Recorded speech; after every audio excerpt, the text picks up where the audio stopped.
여호와께서 모세에게 이르시되 이 백성이 어느 때까지 나를 멸시하겠느냐? 내가 그들 중에 많은 이적을 행하였으나 어느 때까지 나를 믿지 않겠느냐? 내가 전염병으로 그들을 쳐서 멸하고 네게 그들보다 크고 강한 나라를 이루게 하리라. 모세가 여호와께 여짜오되 애굽인 중에서 주의 능력으로 이 백성을 인도하여 내셨거를 그리하시면 그들이 듣고 이 땅 거주민에게 전하리이다. 주 여호와께서 이 백성 중에 계심을 그들도 들었으니 곧 주 여호와께서 대면하여 보이시며 주의 구름이 그들 위에 섰으며 주께서 낮에는 구름 기둥 가운데에서 밤에는 불 기둥 가운데에서 그들 앞에 행하시는 것이니이다.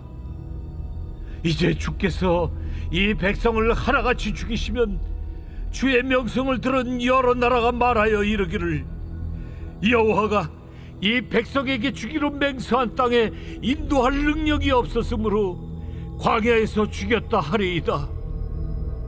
이제 구하옵나니 이미 말씀하신 대로 주의 큰 권능을 나타내옵소서. 이르시기를 여호와는 노하기를 더디하시고 인자가 많아 죄악과 허물을 사하시라. 형벌 받을 자는 결단코 사하지 아니하시고 아버지의 죄악을 자식에게 갚아 3, 4대까지 이르게 하리라 하셨나이다.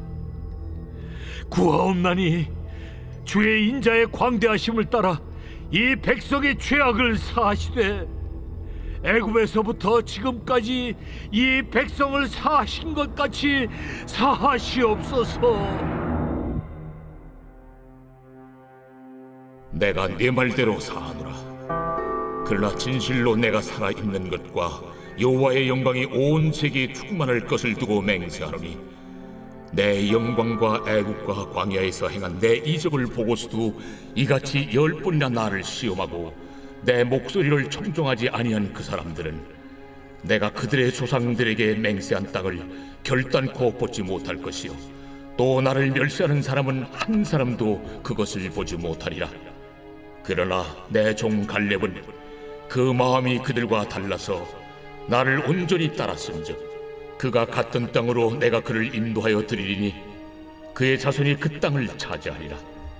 아말렉인과 가나안인이 골짜기에 거주하나니 너희는 내일 돌이켜 홍해길을 따라 광야로 들어갈지니라.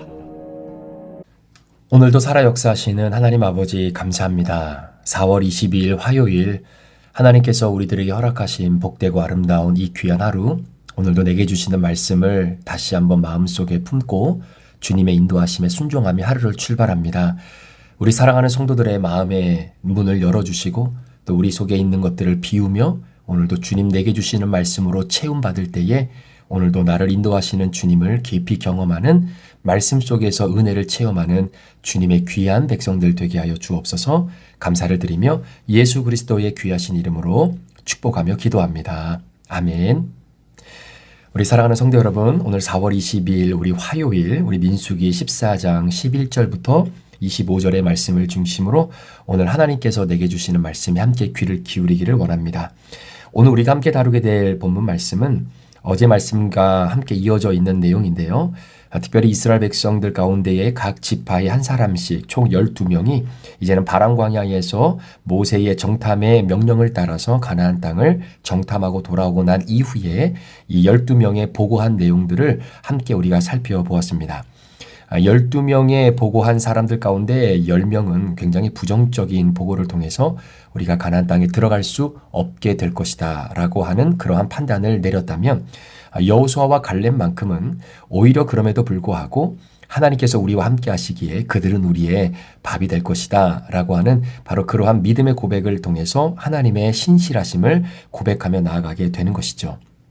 자, 오늘 우리가 함께 다루게 될 이 본문의 말씀에서 우리가 좀 한 가지 생각해 봐야 될 것은 바로 우리가 살아가는 이 시대가 우리의 삶의 마지막이 아니라 우리의 삶은 비록 여기서 마무리가 되어도 여러분 신앙과 믿음과 하나님을 향한 신뢰는 반드시 내 세대에서 끊어지지 않는다라는 겁니다. 우리가 열심히 삶을 살아내고 또 신앙을 붙잡고 하나님을 바라보며 오늘도 걸어가는 이유 중에 하나를 꼽으라고 한다면 그것은 물론 오늘의 이 시대 가운데 하나님의 은혜와 축복을 거머쥐고자 하는 우리의 영적인 간절함이 있기도 하지만 한 걸음 더 나아가면 우리뿐만 아니라 우리의 삶을 함께 이어나갈 다음 세대들에게도 하나님의 은혜와 또 하나님의 인도하심을 경험할 수 있는 그런 길을 우리가 하나씩 개척해 나가는 의미로서의 삶을 오늘도 살아내는 것 아니겠습니까? 자, 오늘은 그런 관점으로 오늘 본문을 좀 한번 살펴보기를 원하는데요. 자, 먼저 오늘 11절에서 25절까지의 말씀을 두 부분으로 좀 나누어서 한번 생각해 본다면, 자, 11절부터 23절까지 기록되어 있는 한 세대의 이야기, 그리고 24절에 기록되어 있는 한 세대의 이야기로 이렇게 한번 나눠서 생각을 해보려고 합니다. 오늘 말씀의 전체적인 맥락은 하나님의 탄식이 기록되어 있다라고 본다면 그 하나님의 탄식에 관련돼서 모세의 간절한 간청이 함께 병행되어지고 있다라고 볼 수 있습니다. 오늘 본문의 말씀에 보니까 하나님께서 굉장히 탄식하시고 이스라엘 백성들을 선택하신 것 자체를 굉장히 후회하시는 그러한 마음을 우리들에게 고백하는 표현들이 나오죠. 오늘 11절 말씀에도 보니까 이 백성이 어느 때까지 나를 멸시하겠느냐? 도대체 언제까지 이들이 나를 신뢰하지 않고 믿지 않느냐? 내가 이들에게 연병으로 그들을 쳐서 멸하고 이제는 그들보다 훨씬 더 크고 강한 나라를 내가 다시 만들겠다 라고 하는 하나님의 답답한 그 마음이 그대로 표현되어져 있는 것을 보게 됩니다. 여러분, 하나님께서 이런 감정을 이렇게 표현했다라는 것 자체를 우리가 한번 반사적으로 생각해 본다면 얼마나 하나님의 마음이 답답하고 또 힘들었으면 우리 하나님이 이렇게까지 말씀을 하셨을까라고 하는 생각이 들면서도 또 한편으로는 아니 도대체 이스라엘 백성들이 얼마나 하나님을 신뢰하지 못했고 얼마나 대놓고 하나님을 멸시했기에 도대체 하나님께서 이렇게까지 말씀을 하실 수밖에 없었겠는가라고 하신 것이죠. 자, 그래서 하나님께서 이스라엘 백성들을 다 쓸어버리고 다시 하나님께서 민족을 선택하고 사람을 선택해서 내가 원래 선택했던 이스라엘 백성들보다 훨씬 더 강하고 훨씬 더 아름다운 그런 민족을 충분히 하나님께서도 이루실 수 있는 능력이 있으시죠. 자, 그런데 그런 하나님의 탄식을 들었던 모세가 오늘 보면 16절에 이렇게 고백합니다. 여호와가 이 백성에게 주기로 맹세한 땅에 인도할 능력이 없었으므로 광야에서 죽였다 할 것입니다. 라고 하는 것이죠. 하나님은 그럴 능력이 있고 하나님께서는 그렇게 신뢰할 만한 분이시고 그 하나님은 이 모든 것들을 뒤집어서 하나님의 계획과 선하신 뜻을 바로 이스라엘 백성들을 통해서 이루실 만한 능력이 있다는 것을 이미 모든 주변에 있는 나라의 사람들도 알고 심지어 애굽에 있었을 때에 하나님께서 베풀어 주셨던 놀라운 능력을 직접 경험하고 그리고 함께 몸소 체험했던 애굽 사람들도 하나님의 능력에 대해서 인정하고 있는데 그 하나님께서 결국은 본인이 선택하시고 본인이 계획하신 그 계획 속에 이스라엘 백성들을 이끌어내셔서 결국 가나안 땅으로 인도하시겠다라고 했던 그 약속도 지키지 못하시는 그런 무능력한 신이었구나라고 판단될 수밖에 없는 상황이 지금 광야에서 이스라엘 백성들을 하나님이 심판하실 때 나타나는 결과다라는 것이죠. 그래서 모세는 하나님 앞에 간절히 기도하면서 하나님이 가지고 계셨던 이 심판의 마음을 조금 보류해 달라라고 이야기합니다. 그리고 이스라엘 백성들을 용서해 달라라고 이야기를 하죠. 자, 그런데 22절의 말씀에 보니까 하나님께서 이렇게 말씀하십니다. 내 영광과 애굽과 광야에서 행한 내 이적을 보고서도 이같이 10번이나 나를 시험하고 내 목소리를 청종하지 아니한 그 사람들. 자, 구체적인 숫자를 오늘 하나님께서 명시하고 있다라는 거죠. 자, 그 말은 무슨 말이냐면 하나님은 다 기억하고 계신다라는 거예요. 하나님께서는 다 기억하고 계신다라는 겁니다. 따라서 이스라엘 백성들이 광야를 걸어오면서 매 순간순간마다 그들이 하나님을 신뢰하지 못하고 하나님을 멸시하고 그리고 하나님의 말씀, 하나님의 목소리를 청종하지 못했던 바로 그 순간순간들을 하나님은 다 기억하고 계신다라는 것이죠. 자, 그런데 하나님께서 그런 이스라엘 백성들의 타락과 또한 그러한 심판의 내용들을 기억하고 계시지만 그들이 회개하고 돌아오면 마치 동에서 서가 먼 것처럼 하나님은 그거 다 기억하지 않으십니다. 잊어버리십니다. 자, 그게 바로 하나님의 인자와 자비하심이다라고 볼 수 있는 거죠. 자, 그러나 이스라엘 백성들이 돌이키지 못하고 여전히 하나님의 목소리에 청종하지 못하는 그러한 교만한 그런 목이 고든 고 백성으로서 살아가는 그들의 인생 속에 하나님은 그들이 하나님 앞에 정말로 죄를 짓고 그리고 시험하고 하나님의 마음을 아프게 해드렸던 그 순간순간을 하나님은 기억하고 계신다라는 것이죠. 자, 오늘 모세가 하나님 앞에 간청합니다. 이스라엘 백성들을 용서해달라고. 자, 그런데 20절에 그 모세의 간청의 고백을 듣고 하나님께서 내가 내 말대로 사하노라 라고 말씀하십니다. 용서하시겠다라는 것이죠. 자, 그런데 용서하시겠다라고 하셨지만 문제는 무엇이냐면 이스라엘 백성들 가운데에 하나님의 말씀을 청종하지 않고 하나님을 멸시하고 또 하나님의 선하심을 믿지 않았던 사람에게 하나님이 내리신 심판의 결과가 뭐냐면 약속하신 가나안 땅에 들어가지 못한다라는 것입니다. 들어가지 못한다라는 것이죠. 자, 그러니까 여러분 신명기의 말씀을 나중에 우리가 한번 기회가 되면 큐티를 하겠지만 이 신명기의 말씀이 바로 그런 맥락입니다. 자, 한번 보세요. 여러분 지금 민수기에 기록되어 있는 이 말씀은 하나님께서 전해주시는 이 말씀을 듣는 청중들은 바로 광야의 1세대들입니다. 그러니까 애굽에서 출애굽하여서 이제는 본격적으로 하나님과 함께 광야의 여정을 걸어갔던 1세대들이에요. 그 1세대들을 통해서 주시는 하나님의 말씀이 출애굽기, 레위기, 민수기까지의 내용입니다. 자, 그런데 신명기의 말씀은 다르죠. 청중이 이미 광야에서 하나님의 목소리에 청종하지 않고 하나님께 순종하지 못했던 1세대들, 그들을 향해서 하나님 말씀하셨죠. 너희들은 가나안 땅을 보지도 못하고 들어가지도 못하고 결국 전체가 다 광야에서 죽게 되어지는 그 심판을 경험하게 됩니다. 자, 그러니까 자신의 아버지가 1세대예요. 광야 1세대인데 그 아버지가 하나님 앞에 불평하고 원망하고 그리고 살아가면서 물이 없어서 먹을 것이 없어서 여호와 하나님의 목소리에 청종하지 못하고 끊임없이 하나님의 그 인도하심을 온전히 믿고 따르지 못했던 자신의 부모 세대를 보고 자랐던 2세대들의 마음은 과연 어떤 마음이겠는가라는 것이죠. 물론 여러 가지 마음이 있겠지만 모세가 결국은 신명기의 말씀을 통해서 하나님의 마음을 다시 그들에게 알려주는 내용이 기록되어 있는 겁니다. 자, 그러니까 너희 부모 세대는 결국 이렇고 이래서 하나님의 심판을 통해 광야에서 모두 다 죽었지만 너희들이 앞으로 들어가 살 이 가나안 땅은 어떻게 하나님의 말씀을 청종하고 너희 부모 세대가 하나님의 말씀을 온전히 순종하지 못함으로 말미암아 하나님의 심판을 받아서 그 결과가 이렇게 펼쳐지게 된 것을 이미 알고 있기 때문에 너희들이 가나안 땅에 들어가서는 어떻게 하나님을 의지하며 살아야 되는지를 철저하게 가르쳐주고 있는 내용이 사실은 신명기의 말씀의 내용이죠.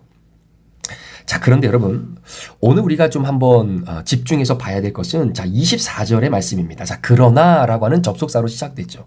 그러니까 11절에서 23절까지 기록되어 있었던 세대들과는 달리 그러나 24절에 기록되어 있는 내종 갈렙은 그 마음이 그들과 달라서 나를 온전히 따랐은즉 그가 갔던 땅으로 내가 그를 인도하여 드리리라 이렇게 고백합니다.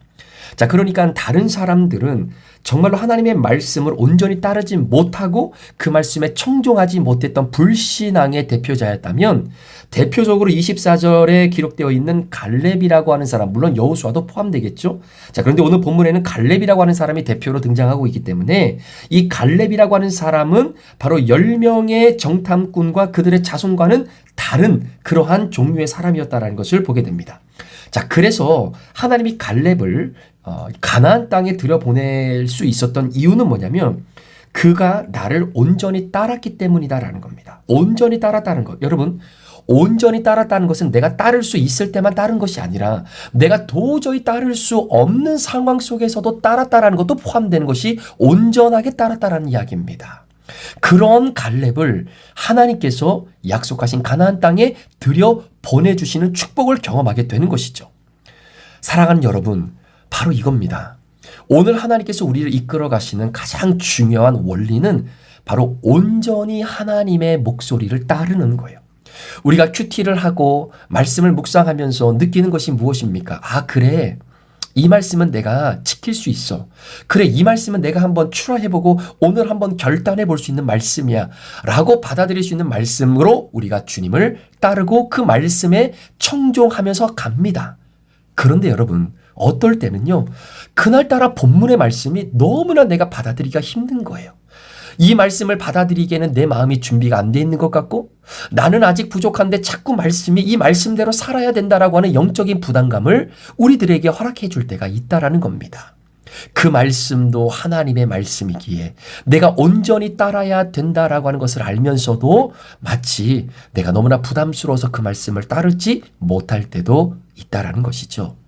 그러나 오늘 갈렙이 하나님의 인도하심을 받고 하나님이 약속하신 그 가나안 땅의 아름다운 곳에 그 발을 디딜 수 있었던 것은 바로 온전히 내가 따를 수 있는 상황도 따르고 도저히 따를 수 없을 것 같이 보여지는 환경과 여건 속에서도 그 환경을 통해서 일하시는 하나님을 바라보면서 온전히 그 하나님의 말씀을 순종하고 청종하며 나갔던 이 갈렙의 모습을 통해 오늘 저와 여러분들에게 하나님이 주시는 메시지를 받기를 소망합니다. 자, 또 한 가지 우리가 좀 생각해 볼 것은 뭐냐면, 자, 24절의 말씀을 잘 보십시오. 자, 갈렙은 그 마음이 그들과 달라서 나를 온전히 따랐은 즉 그가 갔던 땅으로 내가 그를 인도하여 드리리니. 자, 그를 내가 인도하는 땅으로 드리리니 그 다음입니다. 그의 자손이 그 땅을 차지하리라. 그의 자손이 그 땅을 차지하리라. 사랑하는 여러분, 우리가 신앙의 여정을 걸어가면서 하나님 앞에 간절하게 기도하는 제목 중에 하나가 사실 자녀들이 잘 되기를 바라는 마음 아니겠습니까?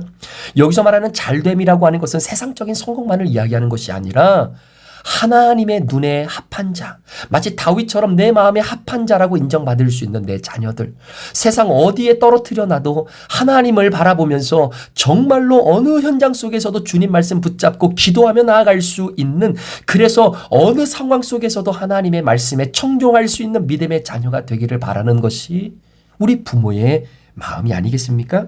자, 그런데 오늘 24절에 보니까 갈렙을 통해서 그 자손이 그 땅을 차지하게 됩니다. 여러분 한번 생각해 보세요. 여러분, 갈렙은 유다 지파 출신입니다. 그런데 여러분 잘 아시는 것처럼 이 갈렙이라고 하는 사람은요, 원래 이스라엘 사람이 아니에요.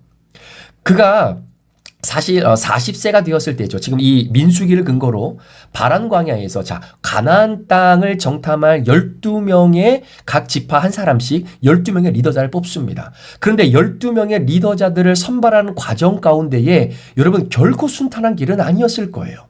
여러분 12지파에서 가장 크고요, 가장 이 막강한 지파가 유다 지파입니다. 그러니까 그 유다 지파가 6만 명 이상이 넘거든요. 자, 그런 6만 명 이상 넘는 그 유다 지파의 사람들 가운데 여러분 날고기는 청년들이 얼마나 많았겠습니까? 그런데 그 모든 경쟁을 뚫고 유다 지파의 리더자로 선택이 되어서 가나안 땅을 정탐하는 사람 중에 한 사람이 되었다라는 것, 여러분 이것은요 진짜 하늘의 별 따기처럼 어려운 일이에요. 자, 그러니까 우리가 한 가지 유추할 수 있었던 것은 이 갈렙이라고 하는 사람은 사실은 어떤 사람이냐면 그나스 출신이거든요. 그러니까 그니스 사람 여분네의 아들 갈렙이라고 표현되어 있는 것은 당시에 이스라엘 백성들에 속해 있었던 유대인이 아닙니다. 그런데 여러분 출애굽기에도 말씀에도 나와 있는 것처럼 이스라엘 백성들이 애굽에서 나올 때에 함께 이스라엘 백성들과 함께 나왔던 이 주변의 이방 민족들의 사람들이 있었어요. 그래서 학자들은 말할 때에 아마 그때에 함께 주변에 있었던 이방 민족들의 사람들이 이스라엘 백성들과 함께 합하여서 같이 그 무리를 통해서 이제는 애굽을 빠져나와서 광야로 걸어가고, 그리고 그들은 유대인이 아니었기 때문에 결국은 이스라엘 백성들에게 주셨던 율법을 다시 배우고 이스라엘 공동체로 받아들여진 사람 중에 하나가 바로 갈렙이 아니었겠는가, 굉장히 신빙성 있는 주장이기도 한 것이죠. 자, 그런데 하나님께서 그 많은 사람들 가운데 유다 지파로 예속하게 하고, 그리고 그 유다 지파에서 정말로 하나님을 신뢰하고 훈련받고 훈련받으면서 결국은 유다 지파의 대표적인 한 사람으로 선택받았던 바로 이 갈렙의 모습을 보았을 때 얼마나 하나님을 신실하게 믿고 섬기고 따르고 훈련에 임했다라고 하는 것을 사실 우리가 충분히 유추할 수 있는 것이죠. 그러니까 여러분 한번 생각을 해보십시오. 이 갈렙을 통해서 결국 그 자손, 유다 자손이 결국 이 가나안 땅을 차지하게 되고 하나님의 놀라운 은혜를 경험하게 되어지는 바로 예수님의 탄생을 이 땅 가운데 실현시키는 중요한 지파로서의 자리매김을 하지 않습니까? 자, 그러니까 갈렙이라고 하는 사람을 통해서 그 자손이 그 땅을 차지하고 하나님의 복을 받게 되는 그 축복의 통로가 이 갈렙이라고 하는 1세대를 통해 하나님이 강력하게 역사하신 것을 보게 된다라는 것이죠. 자, 그런 의미로 봤을 때 여러분 11절부터 23절까지 기록되어 있는 나머지 10명의 세대들의 자녀들, 그리고 24절에 기록되어 있는 갈렙의 자녀들, 자손들, 자, 이 두 부분을 한번 생각해 봤을 때 우리에게 던지는 메시지가 있다라는 것입니다. 여러분, 우리가 자녀들이 정말로 믿음 안에서 주님 바라보며 잘 성장하기를 바랄 때 그것은 바램으로만 되는 것이 아닙니다. 그것은 정말로 우리의 소원만으로만 되는 것이 아닙니다. 정말로 자녀들에게 우리 부모 세대가 또 우리 선배 세대가 정말로 이 갈렙처럼 하나님의 말씀을 순종하고 정말로 따를 수 없는 상황 속에서도 온전히 하나님의 말씀을 청종할 수 있는 바로 그 믿음의 흔적들을 보여줄 수 있어야 되는 것이죠. 그것이 결국 나만을 위한 축복이 아니라 바로 내 자녀들, 자손들을 위한 하나님의 축복의 물꼬를 트는 너무나 소중한 바로 그러한 자리다라는 것입니다. 여러분, 사무엘하 6장에 보면요. 그곳에 이제 하나님의 괴가 다시 다윗성으로 돌아오는 그 장면이 잠시 기록되어 있습니다. 근데 여러분들께서 이 장면을 잘 아실 거예요. 블레셋과의 전투에서 아쉽게도 이 언약궤가 빼앗기지 않습니까? 근데 블레셋에서 이 언약궤가 돌고 돌다가 결국은 다시 이 블레셋과 가장 가까운 도시였던 베세메스라고 하는 이 도시로 이 언약궤가 돌아오게 되죠. 그런데 베세메스에 있는 사람들이 그 언약궤 뚜껑을 열어보다가 결국 그 자리에서 완전히 다 죽고 맙니다. 그래서 굉장히 두려워하고 있는 찰나 속에 이제는 이 언약궤를 기란 여아림이라고 하는 이 아비나답의 집에다가 맡기게 돼요. 이 아비나답의 집에 성경에는 이 20년 정도 있었다라고 이야기하지만 그때는 사무엘상을 기록할 때 당시를 기준으로는 20년이지만 그 이후에 이제는 이 언약궤가 아비나답의 집에서 오벳에돔이라고 하는 사람의 집으로 옮겨지거든요. 그러니까 그 기간까지 포함하면 한 70년 동안 아비나답의 집에 바로 이 언약궤가 있는 겁니다. 자, 언약궤는 하나님의 임재를 상징하는 것이죠. 자, 그런데 사무엘하 6장에 보면 이제는 70년 동안 있었던 이 아비나답의 집에 있었던 언약궤를 새 수레에 싣고 다윗이 끌어오는 과정에 있었던 사건이 하나가 뭐냐면 바로 아비나답의 아들이었던 우사가 나곤의 타작마당에 이르렀을 때에 막 소들이 막 뛰므로 말미암아 결국 이 하나님의 궤가 떨어지려고 하는 것을 붙잡아서 결국은 그 자리에서 직사하게 되는 엄청난 하나님의 징계를 받게 되는 것입니다. 자, 그래서 사무엘하 6장 9절에 보면 다윗이 그날에 여호와를 두려워했다라고 기록하면서 어떻게 여호와의 궤가 내게로 오는 것을 내가 어떻게 기뻐할 수 있겠는가? 자칫 잘못하면 우리도 다윗 자신도 하나님의 심판과 징계를 통해 두려운 결과를 얻을 수 있다라고 판단했기 때문이겠죠. 자, 그래서 결국은 이 아비나답의 집에 있었던 언약궤를 바로 다윗성으로 가지고 오지 못하고 한 3개월 동안 오벳에돔이라고 하는 사람의 집에 이제 그 언약궤를 놓게 되죠. 자, 제가 드리고 싶은 말씀은 뭐냐면 여러분, 아비나답이라고 하는 사람의 집에 70년 동안 이 언약궤가 있었습니다. 자, 그러면 아비나답이 아버지잖아요. 그리고 그의 아들이 우사와 아효라고 하는 아들이 있습니다. 자, 그러면 하나님의 임재를 상징하고 그리고 이스라엘 백성으로서 이 율법을 깨닫고 그리고 이 언약궤를 어떻게 다루어야 하는지를 왜 몰랐겠습니까? 그러니까 아비나답이 그 말씀대로 율법대로 자녀들에게 이 언약궤를 어떻게 관리하고 다루어야 되는지를 말씀을 가르치고 끊임없이 그들에게 신앙으로 훈련시켰어야 되는 부분들이 미흡한 부분이 있지 않았겠는가? 그러니까 결국은 이 우사가 그 언약궤에 손을 대고 결국 하나님의 징계를 받아서 생을 마감하게 되는 결과를 얻게 되는 것이죠. 자, 그러니까 이 현상을 바라보면서 과연 누가 이 언약궤를 자신의 집에 잠시 안치하려고 여러분 이 자신 있게 말할 사람이 어디 있겠습니까? 어디 있겠습니까? 자, 그런데 자, 오늘 사무엘하 6장에 보니까 자, 이때에 오벳에돔이라고 하는 사람이 어느 누구도 그 언약궤를 자신의 집으로 가져가기를 꺼려하고 있는 상황 속에 본인이 바로 이 언약궤를 가지고 가겠다라는 거죠. 그래서 가드 사람 오벳에돔의 집에 매어서 가게 되는 겁니다. 자, 그런데 여러분 이 가드 사람 오벳에돔이라고 표현되어 있는데요. 자, 오벳에돔은 여러분 에돔을 사랑하는 사람이라는 뜻이에요. 그러니까 이방인입니다. 가드 출신의 사람이에요. 여러분, 가드는 블레셋이라고 하는 그 거인의 출신이기도 합니다. 그러니까 오벳에돔이라고 하는 사람은 어떻게 말하면 정통적인 유대인이 아니에요. 그럼에도 불구하고 이 사람이 하나님의 언약궤를 자신의 집에 가지고 가겠다라고 하는 것을 보면 이방인이었지만 하나님의 은혜와 하나님의 역사를 들었고 또 하나님의 능력을 어느 순간 깨닫게 되면서 아마 이도 유대인으로 전환되어져서 하나님을 믿는 백성으로 살아가는 바로 이 갈렙과도 같은 출신의 변경이 있었던 사람이 아니었겠는가라는 것이죠. 자, 그러면서 오벳에돔이 물론 하나님의 언약궤가 정말로 잘못 다루면 죽음을 가지고 올 수 있는 굉장히 위험스러운 것이기는 하지만 말씀과 율법 따라 이 언약궤를 잘 간직하면 하나님이 우리와 함께 계시면 놀라운 하나님의 축복이 우리에게 임할 것이다라는 것을 아마 오벳에돔은 알고 있지 않았을까. 자, 그래서 여러분 이 사무엘하 6장 11절의 말씀에 보면 이렇게 기록합니다. 여호와의 궤가 가드 사람 오벳에돔의 집에 석 달을 있었는데 여호와께서 오벳에돔과 그의 온 집에 복을 주시니라. 오벳에돔이라고 하는 사람에게만 복을 주신 것이 아니라 온 집에 복을 주셨다라고 고백하고 있는 것이죠. 자, 그러니까 오벳에돔이라고 하는 한 사람의 헌신과 하나님의 말씀의 명령에 순종하고 그 음성을 청종하며 어떻게 보면은 온전히 하나님을 따를 수 없는 상황이잖아요. 왜냐면은 기란 여아림에 있었던 아비나답의 아들이 바로 죽었어요. 자칫 잘못하면 내 아들도 죽고 나도 죽을 수 있는 환경이 충분히 가능한 여건이었습니다. 온전히 하나님을 따르기가 애매했던 상황이 될 수 있었던 것이죠. 그럼에도 불구하고 오벳에돔은 하나님의 말씀을 청종하며 그것을 자신의 집으로 가지고 와서 자신뿐만 아니라 온 집에 복을 경험하게 하는 놀라운 축복의 통로로 하나님이 사용하신 것을 보게 됩니다. 사랑하는 성도 여러분, 그렇습니다.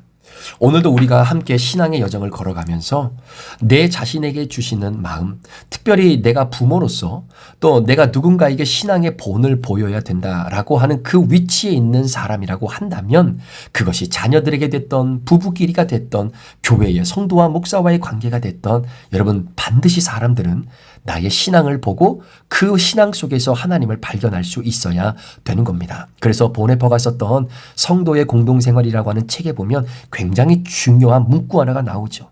내가 예수 그리스도를 바라볼 수 있는 가장 중요한 통로는 내가 내 안에 있는 예수를 어떻게 발견할 수 있겠는가?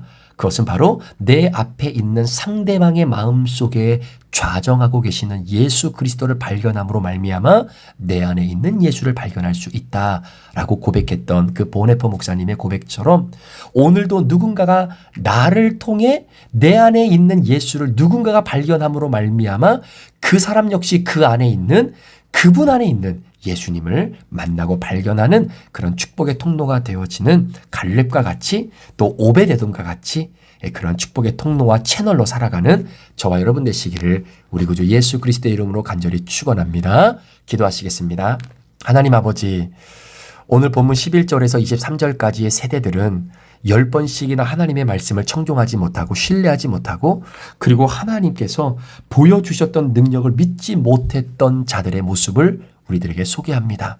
혹시 내 모습은 그런 모습은 없는지 오늘도 내 인생을 여기까지 이끌어오시면서 우리 가정과 교회를 이끌어오시면서 하나님께서 모든 것을 주관하시고 인도하셨다라고 하는 이 믿음은 있는데 그럼에도 불구하고 온전히 하나님을 따르지 못했던 나의 모습은 없는지 내가 할 수 있는 것만 하고 하나님의 능력을 제한하며 목회하고 있었던 것은 없었는지 하나님 오늘 주신 말씀을 통해 다시 한번 깨닫게 됩니다.